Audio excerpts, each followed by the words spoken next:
الحمد لله الذي شرفنا بعقيدة التوحيد والإيمان. أما بعد، فقد قال الله تعالى وتبارك: أعوذ بالله من الشيطان الرجيم. بسم الله الرحمن الرحيم. آمنوا كما آمن الناس. مخکې د ایمان لغوي او اصطلاحي معنی دا شیوه، او الله رب العالمین زمونږ او استاسو نه صحیح ایمان او صحیح عقیده او نظریه غواړي.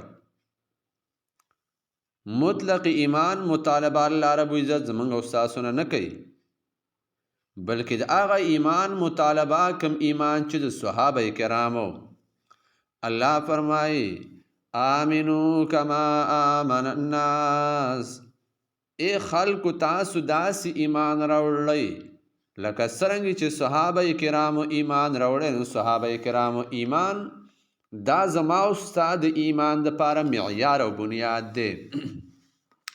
او کله الله فرمایي: فإن آمنوا بمثل ما آمنتم به فقد اهتدوا. کو چاته د خلکو ایمان راوړو څنګه ایمان چې صحابه کرام راوړی، نو دی به په هدایت او په صحیح صراط مستقیم باندې به دی روان شو، هدایت به بیا موزي.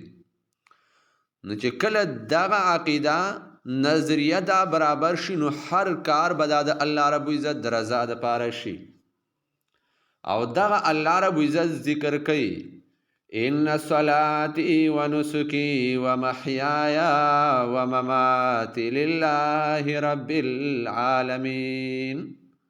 کله د انسان عقیده برابر شي، نو بیا د انسان بدنی اعمال، مالی اعمال، دا د مرګ او ژوند دا ټول ارس د الله رب عزت د رضا دپاره. او دویم اثر د صحیح عقیدې دا دی چې هر یو تکلیف او مصیبت دا انسان ته آسان شي، او دې برداشت کول دا انسان ته آسان شي. دیو جن علامه ابن تیمیه رحم الله ذکر کوي: قتلی شهادت و نفی سیاحت و سجن خلوت. زما قتل کول دا ز شهادت دی، او د کلی علاقې نه ویستل او شړل دا زما لپاره سیاحت او چکر مې دی، او جیل کې اچول دا زما دپاره خلوت دی، او د عبادت دپاره یو موقع ملاوېدل دي. نو هر قسم حالات چې راځي، نو د دې برداشت کول انسان ته به اساني ده. نو دا حاله دا رسو د صحیح عقیدې نه. الله رب العزت دې زمونږ او ستاسو عقیدې دا برابر کړي او نظریې برابر کړي.